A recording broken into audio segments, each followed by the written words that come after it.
Recuerden que estamos en una serie de sermones respondiendo a la pregunta, ¿quién es Dios? ¿Sí?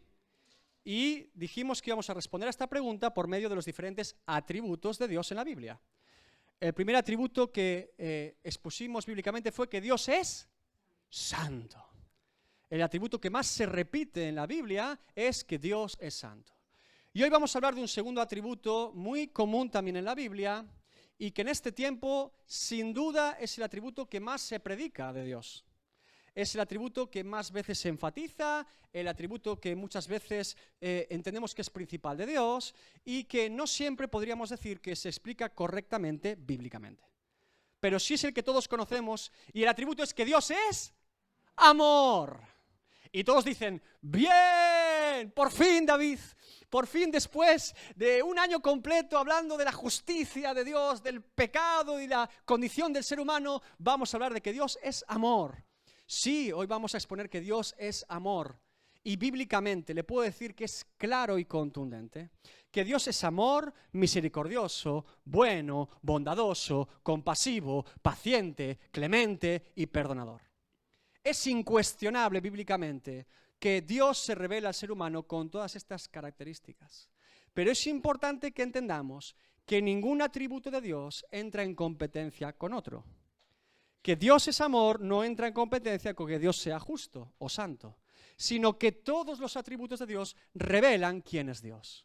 Y no entran en conflicto, sino que armonizan en una única revelación de Dios, del único Dios. ¿Amén?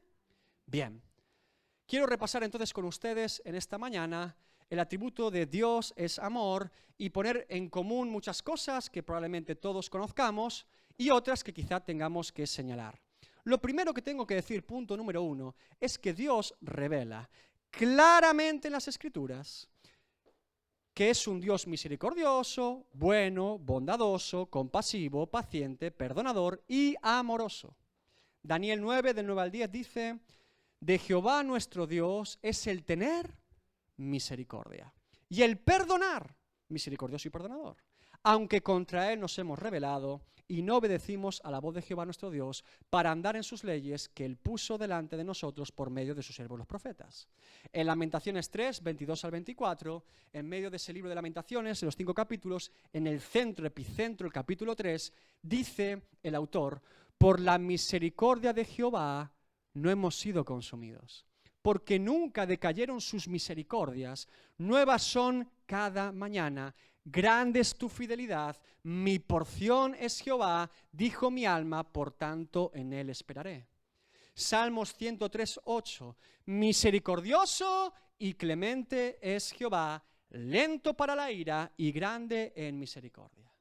Y este concepto de que Dios es tardo para la ira o lento para la ira y grande en misericordia se repite en Éxodo 34:6, en Números 14:18, en Salmos 86:15, en Salmos 145:8, en Jonás 4:2, en Salmos 78:38, es decir, en toda la palabra de Dios. Es innegable que Dios se revela al ser humano como un Dios amoroso, misericordioso, compasivo, paciente, perdonador. ¿Sí? Y no solamente, fíjense cómo es la palabra de Dios, Dios se revela de esta manera, sino que además la palabra de Dios dice que Dios es amor. Primera de Juan 4:8 y Primera de Juan 4:16 dice que Dios es amor. Es decir, que no solamente Dios se manifiesta o nos otorga su misericordia, bondad, sino que Él mismo es amor. Que la esencia de Dios mismo, el atributo o atributos principales de Dios es que Dios es amor. Y por lo tanto, negar el amor de Dios sería negar a Dios mismo. No solamente es que Dios tiene amor, no solamente es que Dios da amor, sino que Dios es amor. Y tenemos que entender, por lo tanto, entonces, punto número 3, que Dios es amor en el Nuevo Testamento y en el Antiguo Testamento. Porque muchas veces podemos llegar al error de es que son dos dioses. El Dios del Antiguo Testamento es el Dios del juicio. El Dios del Nuevo Testamento es el Dios de amor. Déjeme decirle, no hay dos dioses en la Biblia, hay un solo Dios que es amor y justo en el Antiguo y el Nuevo Testamento. El mismo Dios de amor del Nuevo Testamento es el mismo Dios de amor del Antiguo Testamento. El mismo Dios de justicia o juicio del Antiguo Testamento es el mismo Dios de justicia o juicio del Nuevo Testamento. Les recuerdo que el Nuevo Testamento termina con Apocalipsis. Los sellos, las trompetas, las copas de la ira de Dios. Y les recuerdo que en el Antiguo Testamento la gracia y misericordia de Dios se revela desde el principio. Desde que Dios dispone matar a unos animales para cubrir la desnudez de Adán y Eva. Hay relatos tremendos en la palabra de Dios. Los profetas mayores, Isaías, Jeremías, Ezequiel, son hombres de Dios que Dios levanta en medio de un pueblo que está en total pecado contra Dios. En idolatría, no cuidando a las viudas ni a los huérfanos, todos los príncipes y gente principal del pueblo ha desatendido a Dios. Hay textos durísimos de estos profetas hablando de todos los pecados que el pueblo de Dios había hecho contra Dios. Ezequiel narra en visión cómo entra dentro del templo, y dentro del templo estaban haciendo idolatría contra Dios. Dentro del propio templo de Dios habían puesto pintadas a otros dioses. Sabemos que reyes como Manasés empezó a contratar a adivinos para que le leyeran el futuro y pasó por fuego a sus propios hijos.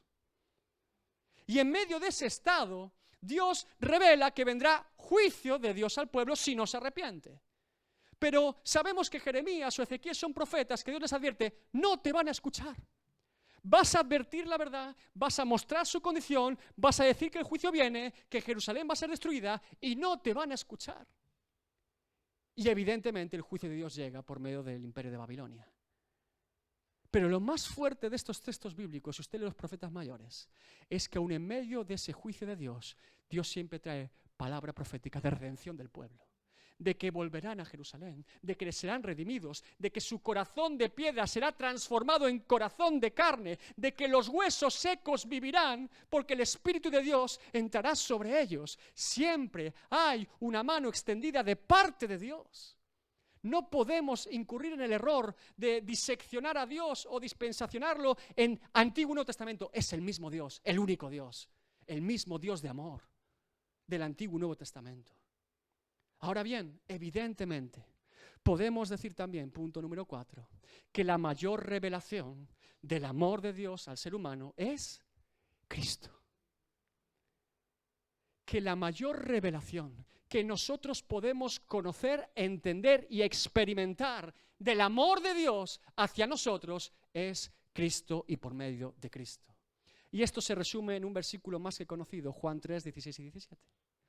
Porque de tal manera amó Dios, de tal manera, de tal modo, de tal grado, cuán grande fue el amor de Dios, que ha dado a su Hijo unigénito, único, para que todo aquel que en Él cree no se pierda, mas tenga ¿qué?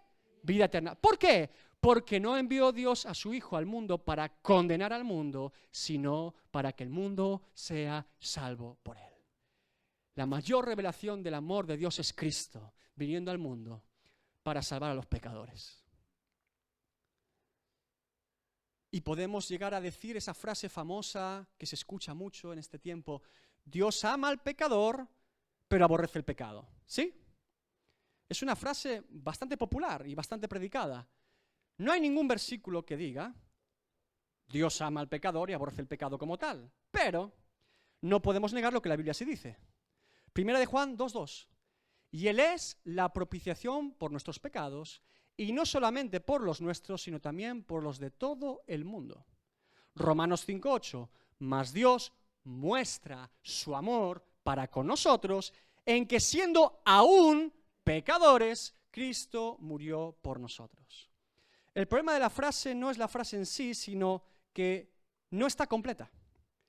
La frase completa debería ser: Dios ama al pecador, pero aborrece el pecado, por eso Cristo vino a salvarnos y librarnos del pecado.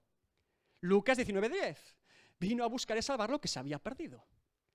¿Por qué esto es importante, este matiz? Porque podemos cometer el error de tomar este tipo de frases y acomodar nuestra vida a la idea de Dios me ama siendo pecador, pues ya está. Ya me apañaré el día de mañana, ya me salvará, ya me justificará, entraré a su presencia tal y como estoy. No. Todo lo contrario. Sí, Dios nos ama tanto que trajo al mundo y vino Cristo para salvarnos y no dejarnos en ese estado de pecadores. Precisamente esa es la operación principal del amor de Dios, no dejarnos en un estado de transgresión contra Dios. Y esto nos lleva, hermanos, a entender, y se lo he explicado en alguna ocasión, cuando el hijo pródigo va a la casa del padre, el padre lo recibe y dice, oh, estás oliendo a cerdos, estás harapiento, estás hecho polvo, en bancarrota espiritual, pasa así a la casa, entra con un pingajo, entra de cualquier manera. ¿Qué hace el padre? Ropas nuevas, anillo nuevo, lo besa y mata al becerro gordo. Porque el padre le da dignidad a su hijo. No quiere dejarlo en ese estado, precisamente. Por eso es importante entender qué entendemos nosotros hoy en día por amor. Porque lo que nos suele ocurrir es que tomamos el concepto que tenemos de Dios, el concepto que tenemos de amor, el nuestro, lo unimos y decimos, Dios es amor a nuestra imagen, no a lo que la palabra de Dios dice. Y esto es un problema común para todos los seres humanos en todas las épocas. No se piense que le pasa solamente a usted o a mí. Nos pasa a todos los seres humanos. Por eso Pablo, a los Efesios, fíjense la oración que hace Pablo. Efesios 3, del 14 al 19. Por esta causa, tiene una causa, dice, doblo mis rodillas, oro por vosotros. ¿Y cuál es esta causa? Dobla sus rodillas ante el Padre de nuestro Señor Jesucristo, de quien toma nombre toda la familia de los cielos y en la tierra, para que os dé, conforme a las riquezas de su gloria, el ser fortalecidos con poder en el hombre interior por su Espíritu. Y esto es para que habite Cristo por la fe en vuestros corazones. A fin de que la causa es que arraigados y cimentados en amor, seáis plenamente capaces de comprender con todos los santos cuál sea la anchura, la longitud, la profundidad y la altura, y de conocer el amor de Cristo que excede a todo conocimiento, para que seáis llenos de toda la plenitud de Dios. Es un desafío grande para el ser humano poder conocer el amor de Dios, incluso para el creyente. No podemos tomar a la ligera, pues yo sí podemos haber entendido parte del amor de Dios, pero requiere que presentemos nuestra vida para profundizar cada día más y más en el amor de Dios. Esa es la oración de Pablo a los efesios que son creyentes. Y esta es la pregunta clave. ¿Cuándo y cómo puedo experimentar en mi propia vida el amor de Dios?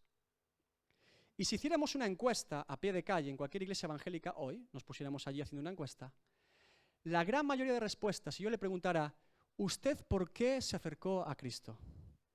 ¿Usted por qué se acercó a Dios? La gran mayoría diríamos, por su amor, ¿sí?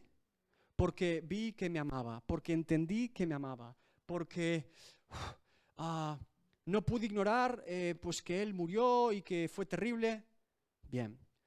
Puedo entender ese énfasis de un testimonio personal, pero déjeme decirle, bíblicamente, el orden en ningún caso es que el primer paso que me llevó a Dios fue conocer el amor de Dios. Eso viene después. Bíblicamente, y hoy lo vamos a ver, solo un hijo de Dios podría decir que conoce el amor de Dios.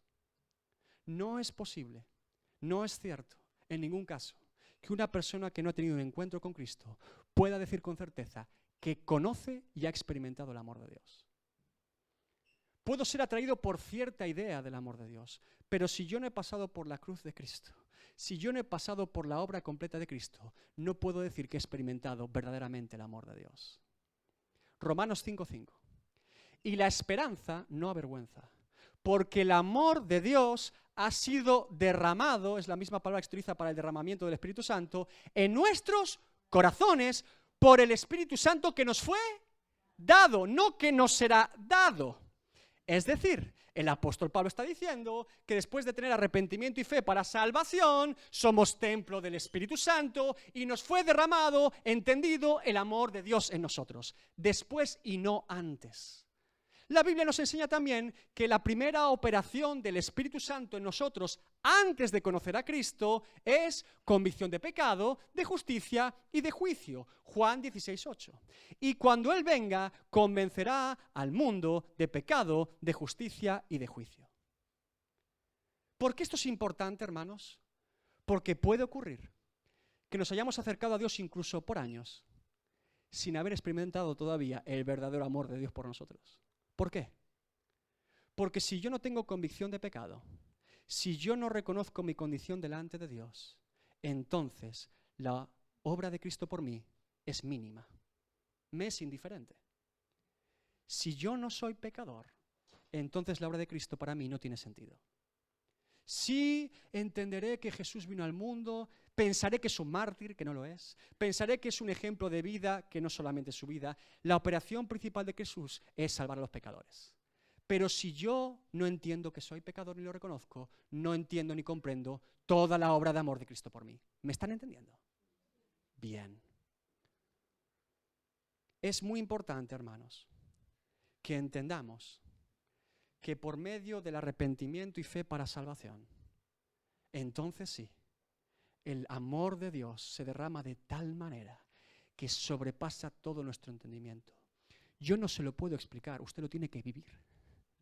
Yo no se lo puedo explicar con palabras, pero déjeme decirle que un hijo de Dios está sellado de tal manera por el amor de Dios que está inundado del amor de Dios. ¿Cuándo el hijo pródigo pudo comprobar cuán bueno era su padre y el amor de su padre? ¿Cuando se fue de la casa? No, él se fue, dijo, dame los bienes que me voy, ¿sí? Cuando estaba desperdiciando sus bienes, no, estaba lejos del padre. Cuando estaba con esos cerdos disputando unas algarrobas, no. ¿Qué hizo el hijo? Tuvo arrepentimiento, cambio en su manera de pensar, en su manera de sentir, en su manera de vivir, se levantó creyendo que el padre lo podría recibir. Pero el hijo pródigo en ningún caso espera que el padre lo reciba como hijo. Eso es una sorpresa que él ni sabe. Me imagino el camino de vuelta de ese hijo pródigo diciendo, es que no me va a aceptar, es que no merezco ser recibido ni como siervo. Es que me va a decir, tú te vas de mis bienes, fuera de aquí, ¿de dónde vienes ahora? Ahora que no tienes dinero, vienes a mi casa. Esa era la lógica que todo pecador tendría cuando fuera cerca de Dios. Cuando nos acercamos a Dios sería, Dios no me va a recibir, Dios no va a querer reconciliarse conmigo, soy un desastre. El hijo pródigo no puso ningún término ni condición, simplemente como un siervo. Pero ¿qué ocurre? Que dice la palabra de Dios, que a lo lejos lo vio el padre. ¿Y qué hizo el padre? Corrió a su hijo, abrazó a su hijo, le cambió las vestiduras, le puso anillo nuevo, mató el becerro gordo, hizo fiesta por su hijo. Y en ese instante, después del arrepentimiento y fe para salvación del hijo, pudo comprobar cuán grande es el amor de Dios. Cuán grande, profundo, ancho, largo es el amor de Dios al ser humano. Y fue abrazado por el Padre y entendió por primera vez en su vida el amor del Padre. Así es como opera la salvación en el ser humano. Y sí, nos presentamos en bancarrota espiritual delante de Dios, reconociendo nuestra condición, no mereciendo nada, no exigiendo nada. Y en ese estado, reconociendo y confesando nuestro pecado, diciendo, Señor, sálvame de alguna manera por medio de Cristo, la carga es quitada. Y cuando esa carga es quitada, somos saturados del amor de Dios, porque es un amor que sobrepasa nuestro entendimiento y todo lo que podíamos esperar. Es un amor más grande, más ancho, más profundo de lo que siquiera pudiésemos imaginar. Un hijo de Dios está saturado del amor de Dios, está inundado del amor de Dios, ha degustado y probado de tal manera el amor de Dios que no se va a apartar ni loco del camino del Señor. No digo que seamos perfectos, no digo que cometamos problemas y tengamos que arrepentirnos, digo que no se apartará, porque está sellado e inundado por el amor de Dios. Un hijo de Dios puede estar en guerra, enfermo, su familia muerta, en bancarrota material, hecho polvo y destrozado humanamente, con una sonrisa en su rostro y dando gracias a Dios. Ese es el testimonio de un hijo de Dios. Por eso Pablo daba gracias por las pruebas. Por eso todos los mártires a lo largo de la historia les brillaba el rostro. Porque no les faltaba nada, tenían a Cristo. Estaban saturados del amor de Dios. De todos los textos bíblicos que podría compartir esta mañana acerca del amor de Dios y exponerlo bíblicamente, he tomado 1 Juan 4:18. Le recomiendo que usted lea 1 Corintios 13, que lea 1 Juan 4. Hay diferentes textos en la Biblia que nos hablan del amor de Dios. Y Juan es el apóstol que decimos que es el apóstol del amor, en la etiqueta, ¿no? Y primera de Juan 4 es donde Juan precisamente expresa más acerca del amor de Dios. Déjeme decirle que el capítulo 4 de primera de Juan es bastante duro. El profeta, o sea, el apóstol del amor, pero es bastante serio lo que dice. Y vamos a primera de Juan 4, 18 y vamos rápidamente a exponer bíblicamente este texto en esta mañana. Dice lo siguiente: en el amor no hay temor, sino que el perfecto amor echa fuera el temor, porque el temor lleva en sí castigo, de donde el que teme no ha sido perfeccionado en el amor. Interesante texto. El que ama no teme. En ningún caso está diciendo Juan que el que ama a Dios no tiene temor de Dios. Todo lo contrario. Lo que está diciendo el apóstol Juan precisamente es que en el amor no hay temor. Es que yo, cuando amo a Dios, sí conservo temor de Dios, sí que tengo un temor reverente y respeto por su santa presencia, pero el resto de temores y miedos se han esfumado. Que ya no tengo los miedos que antes tenía, sino que mi amor por Dios es un temor reverente a Dios, pero ya no hay más miedos. La palabra griega utilizada es phobos, que es traducida en castellano como fobia, ¿sí? Las fobias famosas, temores y miedos. Y es verdad que en el griego se utiliza para el temor de Dios, pero también para el miedo o incertidumbre o fobia. Pero en el contexto, insisto, de este texto de 1 de Juan 4:18, en ningún caso el apóstol está hablando de no tener temor de Dios. Está hablando de que no tenemos otro tipo de temores, que no tenemos temor a la muerte, que no tenemos temor, que el Hijo de Dios tiene amor por Dios y eso le lleva a tener temor de Dios y no tener temor a nadie más que a Dios. Cuando yo tengo temor de Dios, refleja mi amor por Dios. Cuando yo tengo temor a las demás cosas, el mundo, la sociedad, la política, es amor a mí mismo. ¿Sí? Isaías 41:10. No temas, dice Jehová, porque yo estoy contigo. No desmayes porque yo soy tu Dios que te esfuerzo, siempre te ayudaré, siempre te sustentaré con la diestra de mi justicia. En el amor no hay temor, sino que el perfecto amor. Juan está hablando de un amor que es perfecto. Si es un amor perfecto, solo puede provenir de un ser perfecto. El amor perfecto es el amor de Dios. Usted y yo no podemos fabricar ni inventar ese amor. Si somos imperfectos, no podemos crear un amor perfecto, ni inventar un amor perfecto, ni fingir un amor perfecto, ni recrear un amor perfecto, sino que está hablando del amor de Dios que es perfecto. Y la única manera que nosotros experimentemos de ese amor es que Dios nos dé con su gracia ese amor, que recibamos de parte de Dios su amor que es perfecto, porque nosotros no podemos fabricar ese amor. Si no he recibido el amor de Dios, no puedo vivir sin miedo ni temores. Esta es la definición del amor perfecto, 1 de Juan 4:10, unos versículos antes. En esto consiste el amor de Dios. No en que nosotros hayamos amado a Dios, sino en que Él nos amó a nosotros y envió a su Hijo en propiciación por nuestros pecados. Una vez más, el amor de Dios reflejado en la obra de Cristo. En el amor no hay temor, sino que el perfecto amor, ¿qué hace? Echa fuera el temor. Es decir, que si yo tengo amor de Dios, el miedo se esfuma. No caben en la misma vida el amor de Dios y el temor.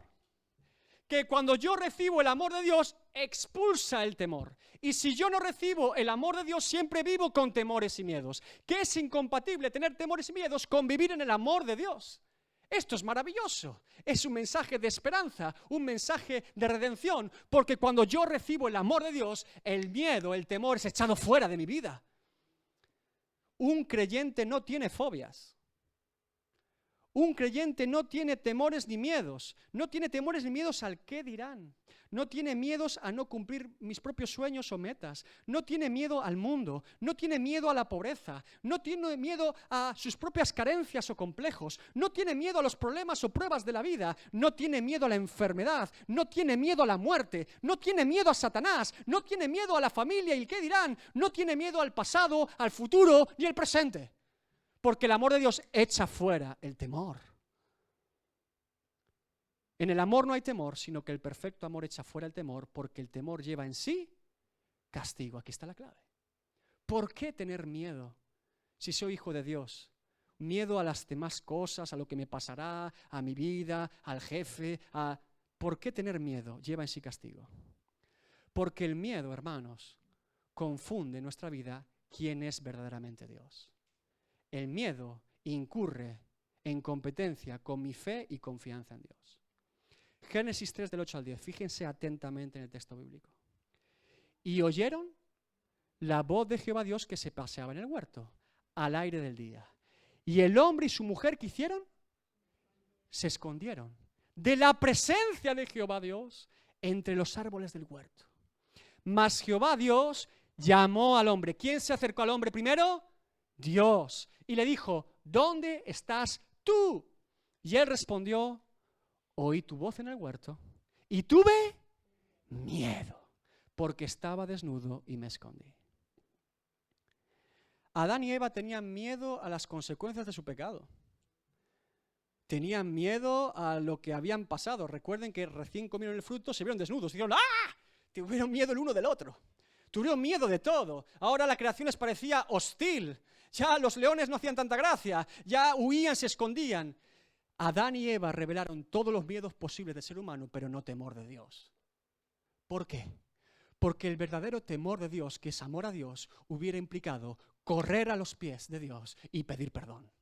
Porque el verdadero temor de Dios nunca los hubiera alejado de la presencia de Dios. Nunca se hubieran escondido del Dios que los creó. Todo lo contrario.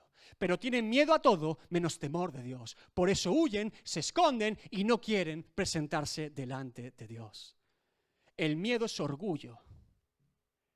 El miedo, huir de Dios, es puro orgullo. Porque es decir que mi pecado es más grande que Cristo.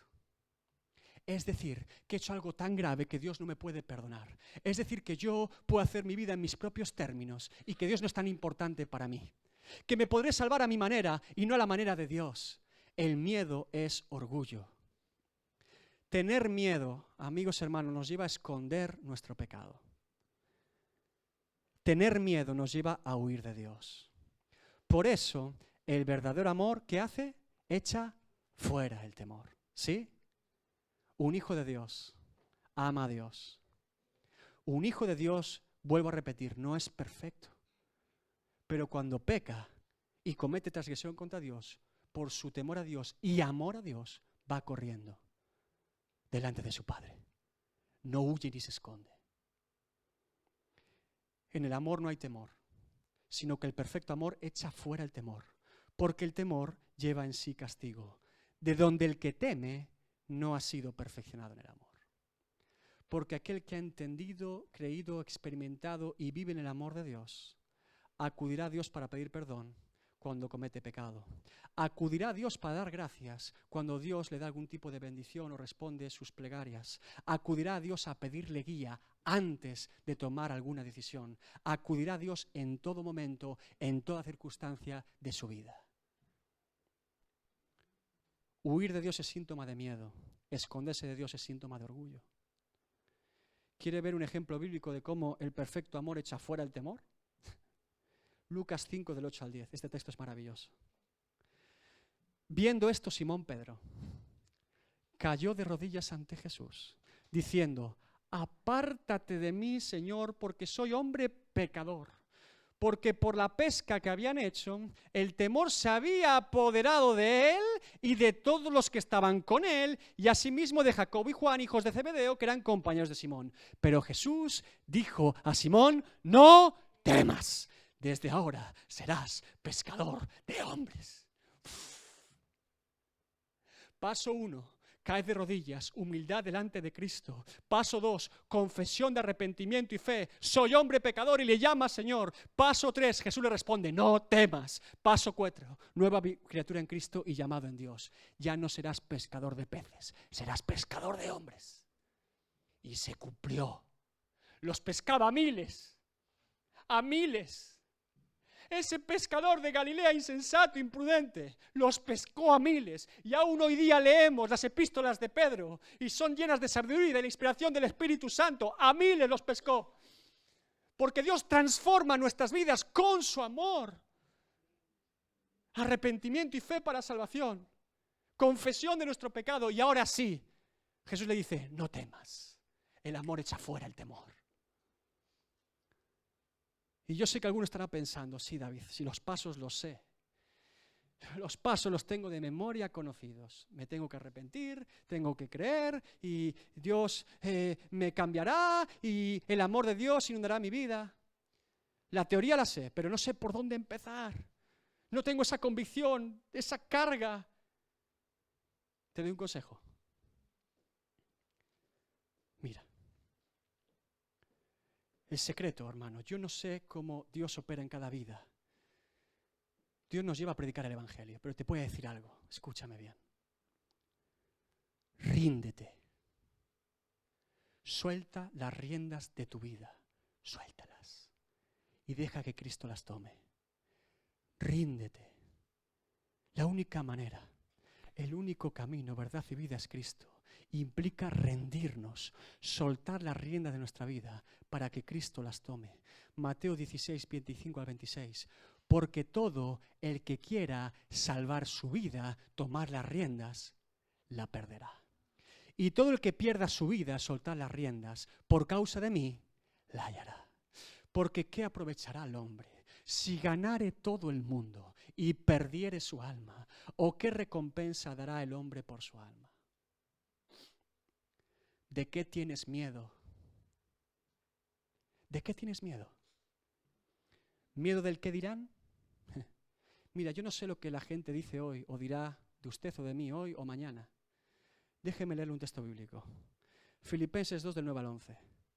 Por lo cual Dios también le exaltó hasta lo sumo y le dio un nombre que es sobre todo nombre, para que en el nombre de Jesús se doble toda rodilla de los que están en los cielos, en la tierra y debajo de la tierra, y toda lengua confiese que Jesucristo es el Señor, para gloria de Dios Padre. Yo no sé lo que dice la gente hoy en esta sociedad, no sé lo que dirá mañana, pero está la certeza bíblica de que todos los seres humanos de la historia, les guste o no, un día confesarán que Jesucristo es el Señor. Eso sí que lo dirán. No tengan miedo al que dirán. Miedo quizá a no cumplir mis sueños. Tus sueños se morirán contigo. El cementerio está lleno de sueños muertos y frustrados.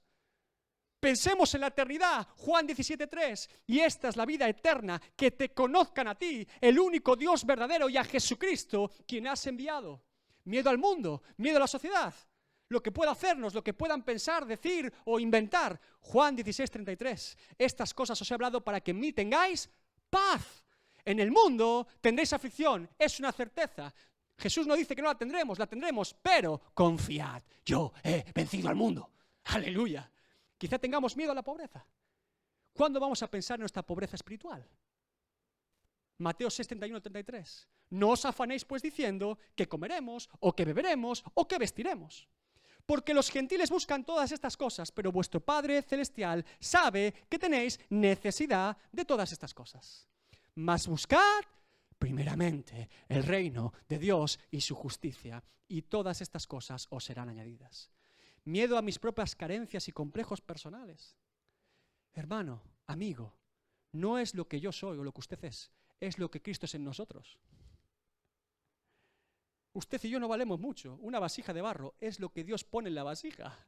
Es lo que Cristo es en nosotros. Jeremías 1:7-9 era un chico joven y me dijo Jehová, no digas soy un niño, porque a todo lo que te envíe irás tú y dirás todo lo que te mande. No temas delante de ellos, porque contigo estoy para librarte, dice Jehová. Y extendió Jehová su mano y tomó mi boca y me dijo Jehová, he aquí he puesto mis palabras en tu boca.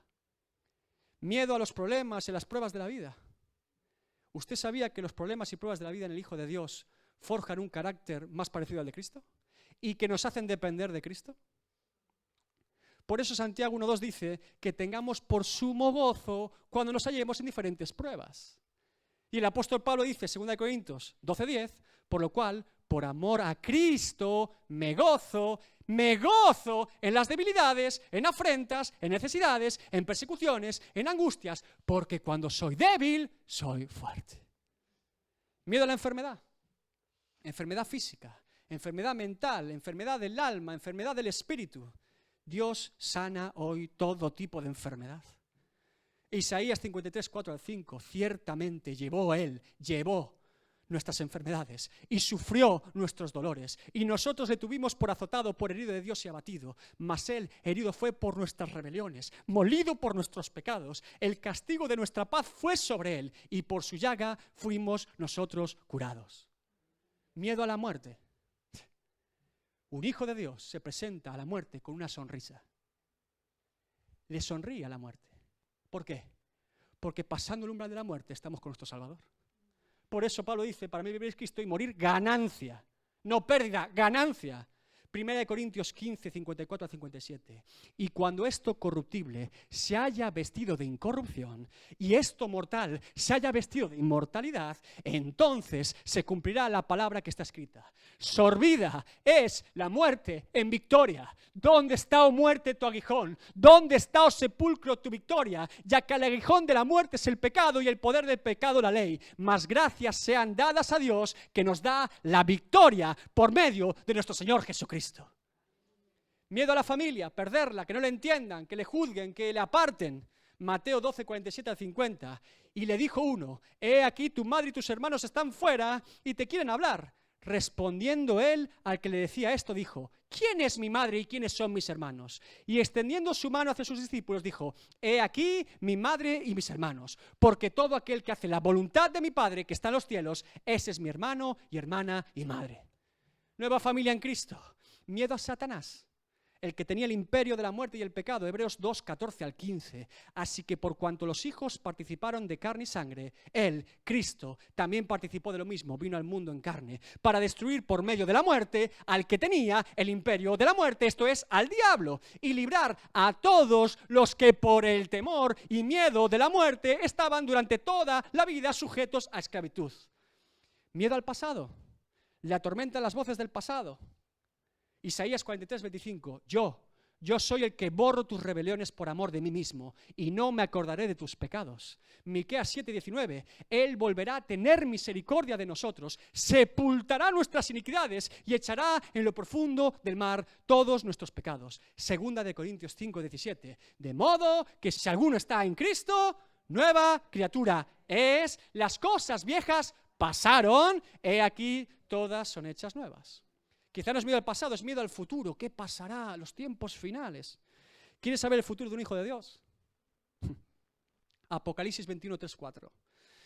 Y oí una gran voz del cielo que decía, he aquí el tabernáculo de Dios con los hombres, y Él morará con ellos, y ellos serán su pueblo, y Dios mismo estará con ellos como su Dios. Enjugará Dios toda lágrima de los ojos de ellos, y no habrá muerte, ni habrá llanto, ni clamor, ni dolor, ni pecado, ni enfermedad, ni opresión, ni seducción, porque las primeras cosas pasaron.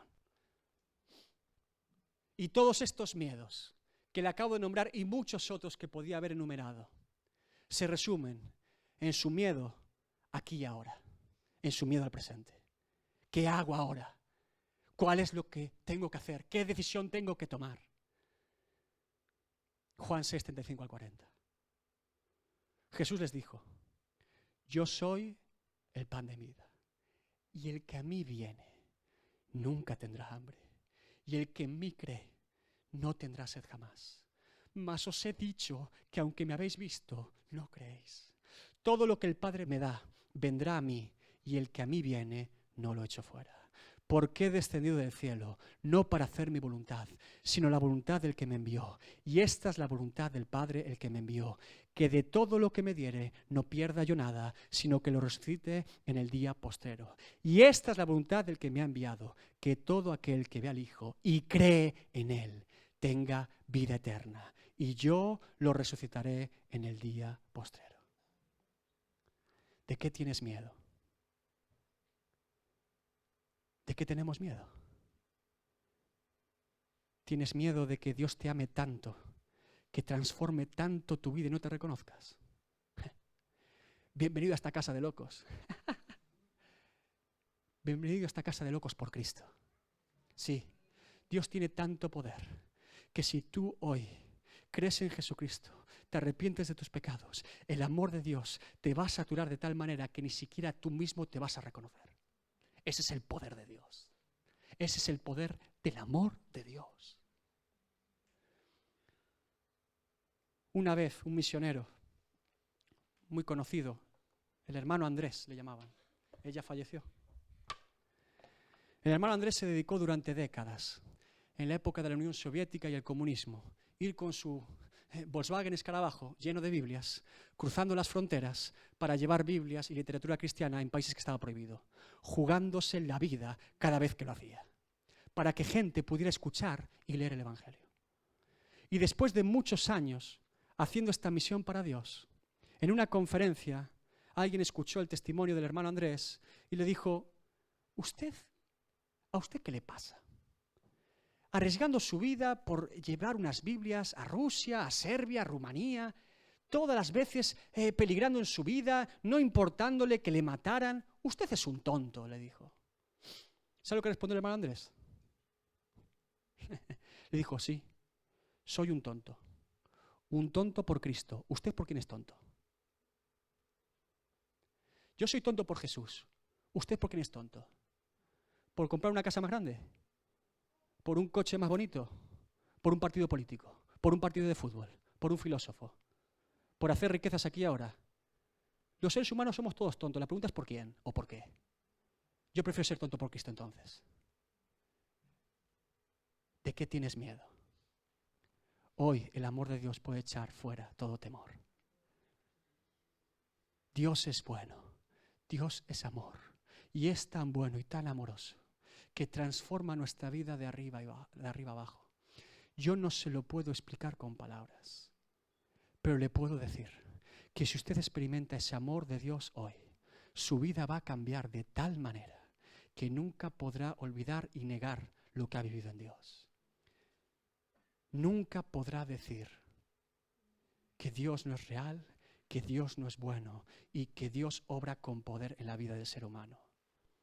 La mayor revelación del amor de Dios es el amor de Cristo por nosotros. Pero para poder experimentar verdaderamente ese amor, le digo, le ruego, le exhorto, arrepentimiento y fe para salvación. Y entonces, solo entonces, usted podrá comprobar y ser saturado del amor de Dios. Y todas esas cadenas, opresión, pecado, y que nos asedia, nos estresa, nos desespera, caerá por su propio peso. Y usted será libre, verdaderamente libre hoy. Póngase de pie en esta mañana.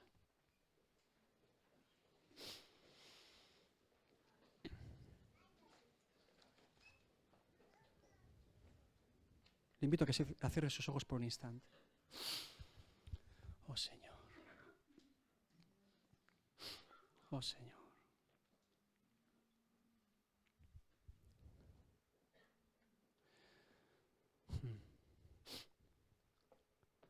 Hay personas aquí que no han experimentado el amor de Dios todavía. Y hay personas aquí que hace tiempo olvidaron su primer amor en Dios. Ha quedado tan lejano y tan olvidado que les cuesta recordar cuán grande es el amor de Dios. Amigo, hermano, no hay pecado, no hay carga, no hay diablo, no hay enfermedad, no hay demonio, no hay mundo, no hay sociedad, no hay nada que se pueda comparar con el amor de Dios. Cristo vale más. No huyamos de Dios, no nos escondamos de Dios. No vivamos en un permanente miedo y temor a todo, viviendo siempre con la sospecha, con el temor, con el miedo, con la incertidumbre. Un hijo de Dios no tiene incertidumbre, tiene la certeza de dónde vino y a dónde va. Y sus ojos están fijados en Cristo. Te voy a dar un tiempo en esta mañana para que puedas meditar en la palabra y tú mismo, ahí donde estás, puedas reflexionar. No se trata de conocer los pasos en teoría, no se trata de memorizarlos ni reconocer los versículos bíblicos y decir, pues es verdad. Eso no es suficiente. Tenemos que rendirnos. soltar las riendas de nuestra vida para que Él las tome. Como Pedro, lanzarnos al mar desde esa barca humana y que Dios nos sostenga. Es un acto de fe. Es un acto de creerle a Dios y no a nosotros mismos.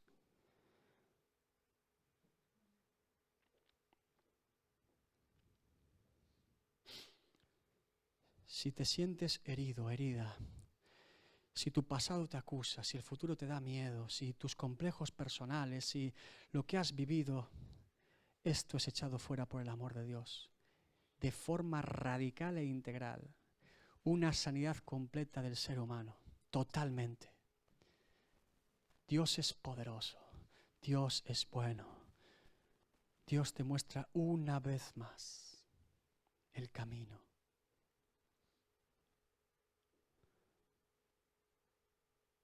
Buscad a Dios mientras pueda ser hallado, dice la palabra de Dios, Isaías 55:6. Ojo, en el relato de Noé, ese texto bíblico en que nos habla que solo 8 personas subieron a un arca y el resto fueron fulminados por el juicio de Dios. Ese relato muestra el amor de Dios y la gracia de Dios para con todos ellos. El arca representa a Cristo. Noé representa al creyente. El resto de la humanidad representa a los pecadores. El tiempo que tardó en construir el arca es el tiempo de la gracia y misericordia de Dios revelando su amor a todos ellos. La rebeldía de todos ellos de no querer creer que un diluvio iba a llegar es la obstinación del pecador. Y el juicio de Dios con ese diluvio es la justicia de Dios, que había sido advertida durante décadas a una generación perversa que no quiso creer. Y el arca es Cristo. Y 8 personas creyeron que iban a ser salvas por ese arca. La puerta estuvo abierta durante décadas, en una muestra de amor y misericordia de Dios para con todos ellos. Y que 8 personas fueran salvas demuestran que todos los demás podían serlo también. No tenemos excusa delante de Dios. Delante de Dios no diremos, no me parece bien, es que no entendí el amor, es que la justicia me pareció muy severa. No habrá ninguna palabra que se pueda pronunciar delante de la santa presencia de Dios, más que reconocer demasiado tarde todo lo que hemos hecho. Aún es tiempo de la misericordia de Dios hoy. Una vez más, Dios revela su amor para con todos nosotros, para aquel que no cree, para que pueda creer y arrepentirse, y para aquel que cree que se ha desviado, que recupere el camino y deje de perder su tiempo. Una vez más, la gracia y misericordia de Dios revelada a todos nosotros hoy. ¿Qué excusa pondremos? ¿Qué no te habré explicado suficientemente claro que digas delante de Dios? ¿Cuál es tu duda? ¿Cuál es tu miedo o temor? Oh Dios mío, que tu Espíritu Santo nos inunde en esta mañana con una convicción letal y profunda de quién tú eres, Señor. Que toda rodilla se doble y confiese que tú eres Jesucristo, el Señor y Salvador de nuestras vidas hoy. Que no sea demasiado tarde mañana. El tiempo es aquí y ahora. Puedes ser libre del pecado y tus temores aquí y ahora en el nombre de Jesús. Oh Señor, no necesitas que yo ponga unas palabras en tu boca. Cualquier persona que tiene convicción de pecado sabe perfectamente lo que tiene que decir a Dios. Comienza a orar a Dios aquí y ahora. Oh, no tengas temor, ni miedo, ni vergüenza, en la forma que tú quieras, pero comienza a orar a Dios ahora. Yo no lo puedo hacer por ti, tú no lo puedes hacer por mí. Es el tiempo de la reconciliación con Dios, es el tiempo del amor de Dios, es el tiempo de salvación. Oh Señor, gracias Dios mío por tu palabra.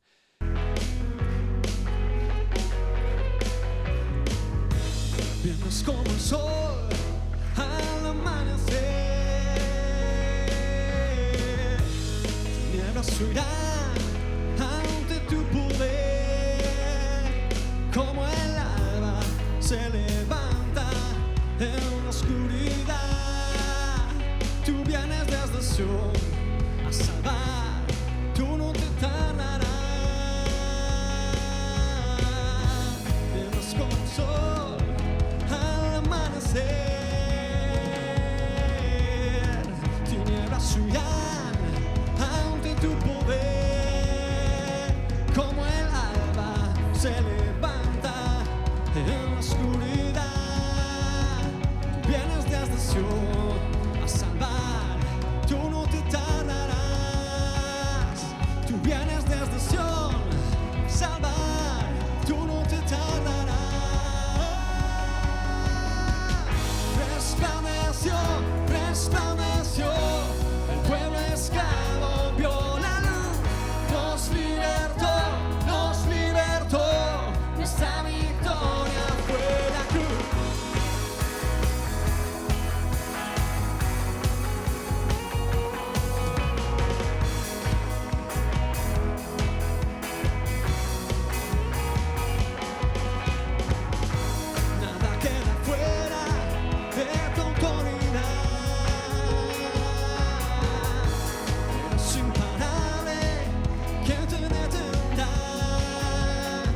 esperanza está viva, todo está bajo tus pies, tú vienes desde el sur a salvar.